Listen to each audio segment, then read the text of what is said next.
foi condenado. A comparação que eu fiz do caso, ela foi inoportuna, foi sem sentido, foi indevida. A etapa profissional que nós tivemos juntos, ela foi de muita correção e respeito. Eu reafirmo que eu acredito numa educação com orientação, com punição, como eu fui modelado pelo seu Agenor e pela Dona Ivone, meus pais. Continuo acreditando dessa forma. Obrigado. Tite, aqui. Parabéns pelo título da Taça Guanabara. Eu queria que você dimensionasse, mais uma vez a gente já bateu um papinho no campo, mas que você dimensionasse, o nosso torcedor que está ligado conosco nesse momento, a importância disso para a coroação de um processo de trabalho, né? Que começou com muita excelência, com uma pré-temporada muito intensa, fora do Brasil, de viagens, enfim, intensas também, o time já apresentando uma evolução muito grande já nos primeiros jogos, criando-se uma expectativa. Eu queria que você falasse sobre isso, um ponto final de um processo inicial, talvez é assim que você tem encarado. Parabéns mais uma vez. É difícil a gente pegar do início até agora, mas eu vou pegar a fala do Arrascaeta momentos antes da nossa oração. O troféu ali na frente, ele disse assim, foi muito merecedor. Se não com essas palavras, foi merecido todo o nosso trabalho em função do título conquistado. Agora, é também ter essa alegria e que essa alegria seja energia para que a gente volte para o trabalho para ser melhor do que nós já estávamos. O Arrascaeta fala pouco, mas quando ele fala com muito conteúdo. É a mesma ideia que eu tenho. E acrescentando, também ele ressaltou a participação do Gerson, né, nessa conquista. Infelizmente não esteve conosco hoje, mas tem um papel direto em tudo isso que a gente vem construindo, né? E a gente está orando bastante aí para que, no tempo de Deus, ele possa voltar restabelecido e nos ajudar também. Tite, César, aqui na tua esquerda, Gustavo Henrique. Ô Tite, se a gente for olhar tecnicamente, é a menor das conquistas em termos simbólicos de taça que o Flamengo poderia ter. Porém, no ano passado foram 7 taças disputadas e nenhuma conquistada. Você, enquanto técnico, enquanto professor, um homem que entende da mente do ser humano e principalmente dos jogadores, qual é o valor simbólico e psicológico que essa conquista tem para um começo de trabalho num ano que parece ser tão promissor? É muito difícil responder isso, dimensionar esses aspectos todos. O que eu posso te dizer, e o César vai me ajudar na frente, é a satisfação que a gente tem do trabalho, do desenvolvimento do trabalho todo. Sabe, quando a gente olha, e eu colocava antes desse jogo especificamente, a gente não quer só ser campeão, a gente quer ser campeão tendo um grande futebol, sendo melhor que o adversário, aliás, sendo a equipe mais disciplinada do campeonato. É a equipe mais disciplinada do campeonato, talvez com exceção de um cartão vermelho do Thiaguinho, no jogo contra o Nova Iguaçu. Mas se pegar os cartões amarelos, todos, a equipe mais disciplinada. Então, para ganhar, não precisa apelar, precisa ser melhor. Talvez essa também mensagem aqui que passou. Interessante a resposta do Tite. Eu entendo também que maturidade e crescimento é você... Estou dizendo do meu caso, né? Eu não consigo fazer nada aquém do meu melhor. Então, independente daquilo que a gente esteja disputando, para mim é o meu 100%. Eu entendo a pergunta perfeitamente, porém, sim, a grandeza do Flamengo requer com que a cada dia que a gente saia de casa, a gente saia para fazer o nosso melhor. E é assim que a gente vem construindo essa estrutura, né, técnica e tática, e principalmente essa relação humana. Os atletas, assim, têm entendido bem que para que a gente possa produzir, a gente tem que abnegar de algumas coisas, abrir mão, não dá para ter tudo ao mesmo tempo. E acho que essa conquista significa muito isso, né? Vamos precisar de todos e todos têm que estar preparados. Boa noite, Tite. Boa noite, César. Aqui Sidão Marinho da Litoral News. Parabéns pela primeira taça com o Flamengo. Se vocês pudessem definir essa conquista em uma frase, uma palavra, qual seria o significado dessa conquista inicial com o Flamengo? E uma outra, se me permite, o Landim e o Braz falaram agora no gramado sobre o mercado de transferências, né? O Braz estava bem irritado com a questão do Campeonato Brasileiro não ser paralisado e disse que o Flamengo vai continuar no mercado. Fechou 3 contratações, o Léo Ortiz está chegando, ele disse que vai buscar mais contratações. Foi um pedido da comissão técnica, foi uma conversa que vocês tiveram, porque durante a Copa América o Flamengo com certeza vai ficar sem muitos jogadores titulares. Se a gente olha para o meio de campo, perde todos, a lateral esquerda pode perder os 2. E o Landim chegou a dizer sobre a transferência no mercado brasileiro, né? Tem uma janelazinha depois, que fecha o dia 7, você pode trocar jogadores dentro do futebol brasileiro. Queria saber disso vocês também. Obrigado e parabéns. Esse assunto é um assunto mais diretivo, né? Ele é de uma alçada que está acima de nós. A minha alçada é a alçada abaixo deles, né? Mas uma relação de conjunto, atleta e um círculo aí de trabalho. A primeira parte da pergunta, você não tem, mas o Luiz talvez possa responder numa situação melhor, para ti com mais conteúdo. A primeira parte foi da pergunta. Uma frase. Eu não sei, equipe e solidariedade. Sabe por quê? Porque eu ia colocar o Matheus para jogar, o Matheus goleiro. E eu chamei e falei, Matheus, te prepara que eu vou te botar no jogo. Sabe por que eu ia botar o Matheus? Porque o Matheus teve a grandeza de não viajar conosco, abrir mão para ficar aqui nos 2 jogos. Nos 2 jogos difíceis, sem ter uma equipe base, a equipe sub-20, está trabalhando, e ele coloca, professor, quero participar. Deixar de estar longe do técnico para não o conhecê-lo, porque o ano passado tinha 3 goleiros, agora só tinham 2. Dele não participar dos jogos preparativos contra Orlando e contra Filadélfia. Não se apresentar para o técnico, não fazer a pré-temporada e ficar aqui, ele e o Heller trabalhando. Eu digo, esse cara merece, pela grandeza ele merece. Eu falei para ele, digo, te prepara que eu vou te colocar no jogo. Tenho grande chance de colocar no jogo. Chegou em determinado momento, ele se aproximou de mim e disse assim, professor, não precisa me colocar. O Rossi está muito perto de bater o recorde histórico do Flamengo. Não precisa me colocar. Tite, César, aqui no meio, Monique Danello, TNT Esportes. Tite, você acabou de falar um pouquinho sobre equipe, solidariedade, e eu queria te perguntar um pouquinho sobre o momento do Gabigol. A gente sabe que ele estava aqui no estádio porque ele esteve no campo no aquecimento, mas pelo menos acho que os colegas que estavam ali embaixo na hora da taça, ninguém viu o Gabriel por ali. E a gente sabe que é um momento delicado para ele no Flamengo, em que ele não tem tido tanto espaço como ele já teve aqui. É um ano que se fala muito sobre o processo de renovação de contrato dele. E depois do jogo contra o Boa Vista, a gente também viu alguns colegas veiculando informações sobre o papo que você teve com ele, da questão do pênalti ali, do momento que ele estava para entrar. Como é que tem sido esse trabalho para resgatar esse Gabigol que já fez tanto por esse Flamengo e que em alguns momentos para a gente passa a sensação de que parece que está meio deslocado? Tu fizeste uma pergunta e ao mesmo tempo dela tu fizeste uma série de colocações a respeito dela. O que eu posso te colocar é a minha relação e a relação do grupo. O Gabi é um grande atleta e que precisa, tal qual os outros todos, estar na sua melhor condição, porque o Flamengo vai ganhar com isso. A equipe vai ganhar com isso. O Flamengo, enquanto entidade, ele é o máximo. Acima de qualquer coisa nossa, individualmente, ela é dessa forma. E ele machucou, infelizmente, ele machucou. E a última palavra, só para te passar uma informação, aí não é opinião, uma última palavra, antes de entrar em campo, a última palavra que fez para nós entrarmos em campo foi dele. Sabe o que ele disse? Valorizem muito entrar dentro do campo, porque é bom demais.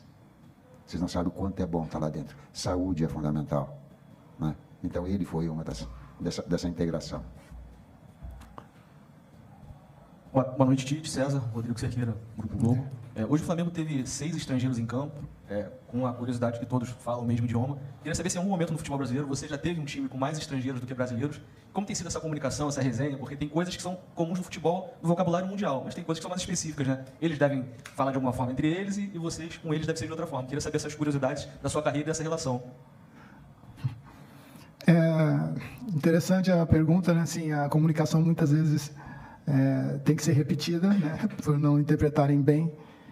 Eu joguei 2 anos na Espanha, e então consigo, nesse portunhol aí, um pouco, intermediar algumas coisas, mas eles assim, são cidadãos do mundo mesmo, né? Já jogaram com muitos brasileiros, alguns estão muito tempo aqui, né? Então, enfim, isso não tem interferido tanto naquilo que a gente pretende passar, como naquilo que eles têm para perguntar. Nessa relação tem sido boa, né?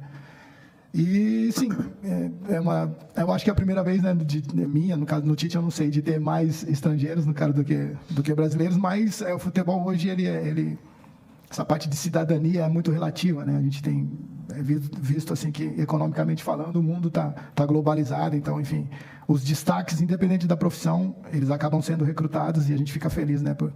Não só pela adaptação deles, aquilo que eles têm entregado para a gente, mas também porque eles vêm contribuindo não só por aquilo que tem, mas também ajudando, né? Como o Tite falou, do Arrascaeta, com a experiência internacional que eles possuem, na formação dos atletas, essa interação com a base também, enfim, são grandes profissionais, né, que têm nos ajudado bastante no dia a dia. Professor de Educação Física, formado na PUC de Campinas, vai responder. A comunicação se dá através da fala, da expressão fisionômica e do tom de voz.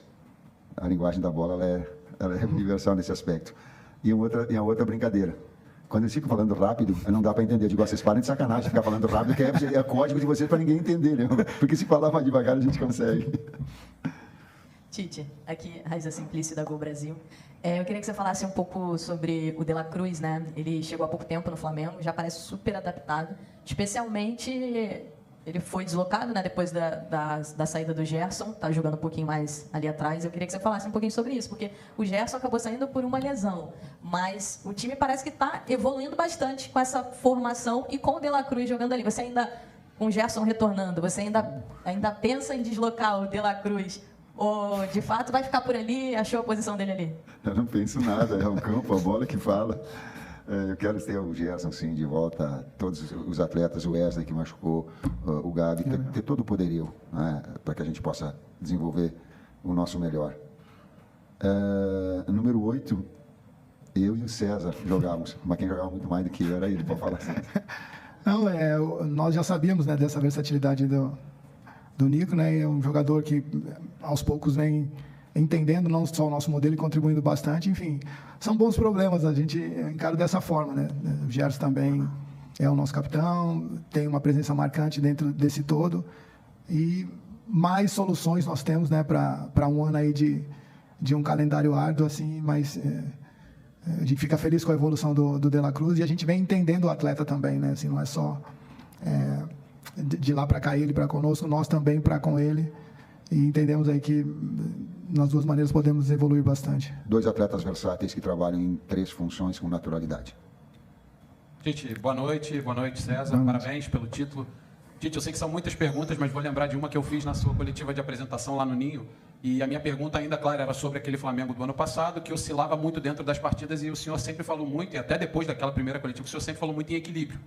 Hoje, o Flamengo, inclusive, o senhor também fez questão de lembrar da situação do Rossi, né? Mas aí a gente fala de um time inteiro que não está sofrendo gols, está sabendo atacar, está sabendo se defender. Então eu queria que o senhor falasse, dentro desse processo, e a gente está falando de 5 meses que o senhor está à frente do Flamengo, como é que o senhor acha que está o patamar do equilíbrio necessário para essa equipe para uma temporada inteira?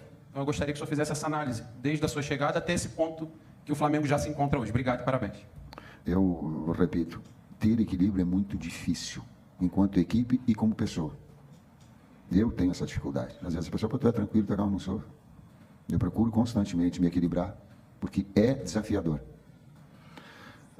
Ter uma equipe também que entenda dessa forma e que a metodologia do trabalho ela se desenvolva, também é isso. Os atletas entenderem que daqui a pouco se tu faz uma marcação alta, tu vai dar espaço para o adversário nas costas da sua linha defensiva, mas algum risco tu vai correr. Mas na medida que tu consegue também pressionar, tu fica mais tempo com a bola, tu cria mais oportunidades, tu desgasta o adversário. Mas se em algum momento o adversário, de novo, equilíbrio, conseguir furar esse primeiro, vem bloco médio. Saiba jogar em bloco médio. No terceiro estágio, ele conseguiu te empurrar para trás, tem que saber jogar em contra-ataque. Uma vez o Ancelotti fez essa resposta, disse assim, vocês estão falando que é muito difícil jogar em contra-ataque. É também desafiador. Procurar esconder equilíbrio vai ser constantemente, com as palavras do Arras, que dizem assim, procurar evoluir. Esse estágio vai ter que ir para o melhor. Para o melhor. Para o melhor. Fez 3 gols, daqui a pouco a exigência, mais. É uma equipe que tem feito muitos gols. Equilíbrio, de novo. Boa noite, professor Tite, César, Bruno Castanha, parabéns pelo título, pelo trabalho. Hoje você conseguiu, dentro do jogo, fazer algumas mudanças sem mexer na estrutura, tendo o Vitor Hugo aberto e o Matheus Gonçalves por dentro. A gente que acompanha a base acostumou a ver os dois ao contrário, né? O Matheus Gonçalves jogando por fora e o Vitor Hugo jogando centralizado. E o Bruno Henrique, acho que é a primeira vez que você usa o Bruno Henrique jogando como um centroavante nessa oportunidade. Queria que você falasse um pouquinho sobre isso. E acho que agora já pode falar sobre o Léo Ortiz, o jogador que você já convocou quando estava na seleção e que finalmente, depois de uma negociação tão difícil, né, chegando agora para reforçar o Flamengo. Obrigado.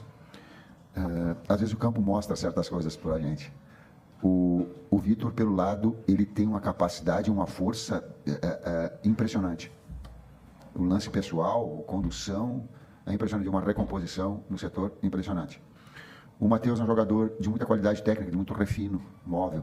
Porém, ele é de lado para dentro e o outro foi originário do centro. Porém, nos nossos treinamentos eles têm entrado nos jogos da situação diferente, como aconteceu o Vitor pelo lado, o Matheus adaptando em treinamento também dessa situação, mas também sabendo que é do lado para dentro. E nós colocamos assim, deu uns 10, 15 minutos, eu falei para o Kleber, digo, olha Kleber lá, o que aconteceu? Eles trocaram. Eles trocaram um pouquinho, porque o Matheus se sente um pouquinho melhor fora, e o Vitor das duas formas. O Vitor consegue fazer as duas formas de atuação, as duas funções. Eu vejo importante, são jogadores ainda em formação e terem essa experiência, né, em 2 setores. em crescimento, nós ganhamos com isso, né? E eles também, com esse tipo de jogo, né? Jogando uma final, tendo a oportunidade de ter esses minutos em uma final também agrega muito valor. E sim, a gente, nesse processo de conhecimento também, a gente vai entendendo o melhor deles dentro do nosso modelo e respeitando muito o que o jogo pede.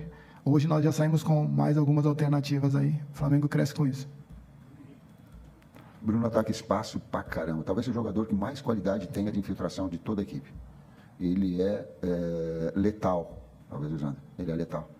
Eu lembro que no jogo ele entrou do lado e o Arrascaeta, sem olhar, pegou e meteu uma bola longa. Quando eu vi, tipo, na cara do gol, então ele tem essas... E já jogou em outras oportunidades aqui também nessa função. Sem esquecer, desculpa, de que a gente quer também a saúde do Fabrício, que ele saiu e preocupou. Eu espero que não seja também nada mais grave.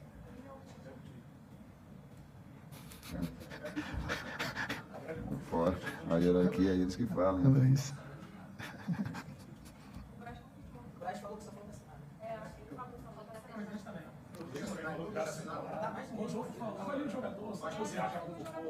Vamos esperar assinar. Falta assinar. Vamos esperar. Esperar.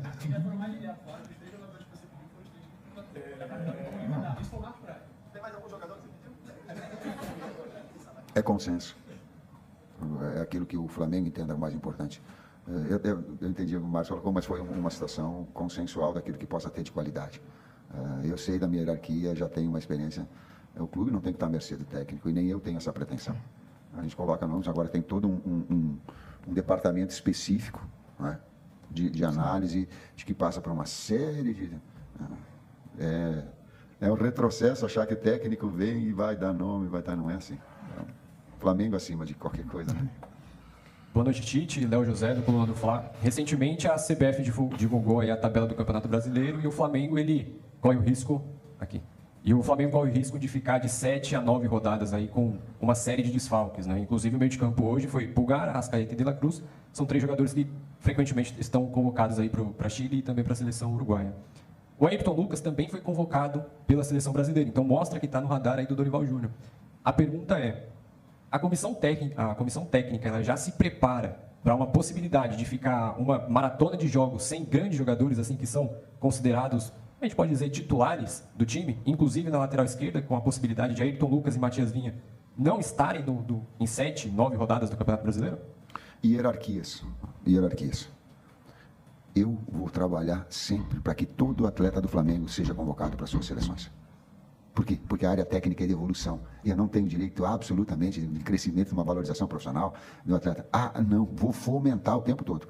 Mas ele vai até a minha hierarquia, que é a hierarquia técnica. A partir daí, há todo um aspecto diretivo que está acima. E que aí sim, nessa alçada, vai falar com o CBF, vai falar com outros clubes. Aí é numa alçada superior. Por quê? Porque há interesses que eles são do clube e dos investimentos que faz. Eu da área técnica e o clube dessa forma em relação aos seus atletas.